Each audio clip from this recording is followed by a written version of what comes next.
crushed, buildings burned, and thousands on the streets. Indonesia is at a critical moment, and today, we're diving deep into what's really happening in Southeast Asia's largest democracy. Yeah, and the timing couldn't be more crucial. We're seeing some of the most significant protests since the reform era. Let's start with what triggered this. What exactly happened in late August that brought people to the streets? Well, it began with demonstrations against increased parliamentary allowances, but things escalated dramatically after a tragic incident involving an online motorcycle taxi driver named Afan Kurniawan. The incident that became a turning point? Exactly.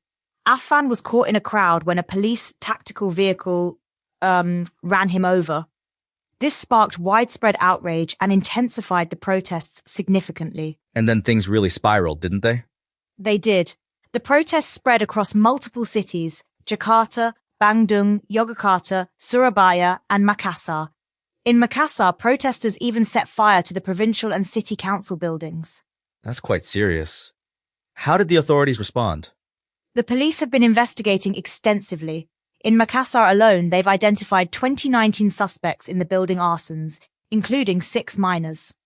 And this is all happening against the backdrop of some major political changes, right? Absolutely. President Prabowo just conducted his second cabinet reshuffle, which included replacing several key ministers, including the Minister of Finance. That's a pretty big deal, isn't it? Replacing Sri Mulyani? It's huge. Sri Mulyani had been a constant presence across 3 presidential administrations: SBY, Jokowi, and briefly under Prabowo. And her replacement, Purbaya Yudi Sadewa, has already made some interesting statements about the economy. Yes, he's been quite direct. He warned that economic policies under Prabowo could be more restrictive than under Jokowi or SBY if they don't stimulate private sector activity. Speaking of the economy, what's the current situation looking like? Well, growth has been slower than hoped. We're looking at around 4.7% growth, which is below previous years. That must be concerning for the government. Definitely. And it's particularly challenging because they're trying to implement some ambitious social programs like the Free Nutritious Meals initiative. You know what's interesting? Universities are starting to speak up about all this. Yes, the University of Indonesia recently released a 5-point statement calling for pro-people economic policies and urging all parties to maintain unity. And amid all this political tension, there's another threat brewing, isn't there? Absolutely. Cybersecurity has become a major concern. In just the first quarter of 2025, Indonesia faced over 3 million cyber attacks. That's staggering. What kind of attacks are we talking about? Everything from malware and ransomware to phishing attempts. Indonesia is now the second most targeted country in Southeast Asia for cyber attacks. And this is happening while we're dealing with all these other challenges? Exactly. It's creating a perfect storm of internal and external pressures on the country's stability. Let's talk about the protest movements. Who's actually organizing these demonstrations? Well, we're seeing a coalition of different groups. The Labour Alliance Movement with the People is demonstrating around Monas, while university students under BMSI are protesting at the Parliament building. And what are their specific demands? They're calling for several things: the passage of the Asset Recovery Bill, evaluation of parliamentary budgets, state-owned enterprise audits, and the release of detained protesters. It seems like there's a lot of focus on corruption and accountability. Yes, and that's been a consistent theme. The protesters are particularly concerned about what they see as the politicization of law enforcement. How is the government responding to these protests? They're taking a multi-pronged approach. The police are working with military intelligence and the state intelligence agency to identify what they call the masterminds behind the unrest. That sounds pretty serious. It is. The National Police Chief, Listio Sigit Prabowo, has emphasized they're gathering evidence and working with various security agencies. Let's talk about the economic angle again. What's the new finance minister's strategy? Purbaya has announced plans to inject 200 trillion rupiah from government funds held at Bank Indonesia into the financial system.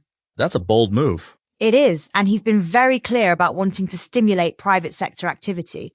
He's concerned about both fiscal and monetary engines potentially stalling. How are markets reacting to all this uncertainty? According to financial analysts, while there's some negative impact from the cabinet reshuffle, the market decline hasn't been too sharp. That's interesting. Why do you think that is? Well, there's recognition that this is within the president's corrective rights, and the new finance minister has a strong background in financial stability. But there must be concerns about all these changes happening at once. Definitely. The combination of protests, cabinet changes, and economic challenges creates a lot of uncertainty. And then there's this cybersecurity threat looming over everything. Right. The government sector is one of the most targeted by these attacks, which is particularly concerning during this period of political tension. What sectors are most at risk? Government institutions, financial services, and e-commerce platforms are the primary targets. These attacks could potentially disrupt essential services. That's quite concerning given how much of our lives has moved online. Exactly. And with the political situation being what it is, cybersecurity becomes even more critical for maintaining stability. Looking ahead, what do you think are the key things to watch for? I'd say three main areas: how the new economic policies play out, whether the protests continue to escalate, and if the government can maintain stability while addressing public concerns. And the cybersecurity situation. Yes, that needs constant monitoring. The frequency and sophistication of attacks are only likely to increase. Do you see any positive signs amid all these challenges? Well, the fact that institutions like universities are speaking up and calling for unity is encouraging. It shows there's still strong civil society engagement. That's a good point. Civil society has always played an important role in Indonesia's democracy. And despite the tensions, we're seeing democratic processes at work, protests, institutional responses, public debate. That's actually healthy for a democracy. So what's your final take on where Indonesia stands right now? Indonesia is at a crucial juncture. The next few months will be critical in determining whether these challenges lead to positive reforms or deeper instability. A lot seems to depend on how the government handles these multiple crises. Absolutely.